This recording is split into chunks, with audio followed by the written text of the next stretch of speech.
মধ্যপ্রাচ্যে চলমান যুদ্ধে বৈশ্বিক অস্থিরতার প্রেক্ষাপটে বিদ্যুৎ ও জ্বালানি সাশ্রয়ের লক্ষ্যে সারা দেশে সব দোকান, বিপণী বিতান ও শপিং মল রাত ৮টার মধ্যে বন্ধ রাখার সিদ্ধান্ত নিয়েছে বাংলাদেশ দোকান ব্যবসায়ী মালিক সমিতি।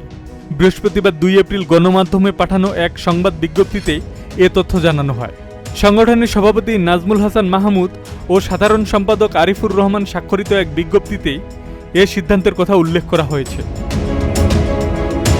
বিজ্ঞপ্তিতে বলা হয়, বাংলাদেশ দোকান মালিক ব্যবসায়ী সমিতি ও ঢাকা মহানগর দোকান ব্যবসায়ী মালিক সমিতির স্ট্যান্ডিং কমিটির যৌথ সভায় এ সিদ্ধান্ত নেওয়া হয়। আন্তর্জাতিক জ্বালানি সংকটের প্রেক্ষাপটে বিদ্যুৎ ও জ্বালানি সাশ্রয়ে সরকারকে সহায়তা করতেই এ উদ্যোগ নেওয়া হয়েছে।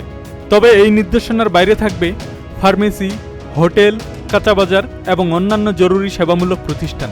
বাংলাদেশ দোকান ব্যবসায়ী মালিক সমিতির সভাপতি নাজমুল হাসান মাহমুদ বলেছেন, আজ আমরা নোটিশ দিচ্ছি, এটি আজ থেকে কার্যকর হবে।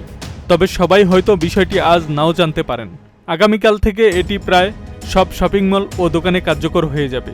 তিনি আরও বলেন, জাতীয় স্বার্থে জ্বালানি সাশ্রয় নিশ্চিত করতে ব্যবসায়ীদের এ সিদ্ধান্ত মেনে চলার আহ্বান জানানো হয়েছে।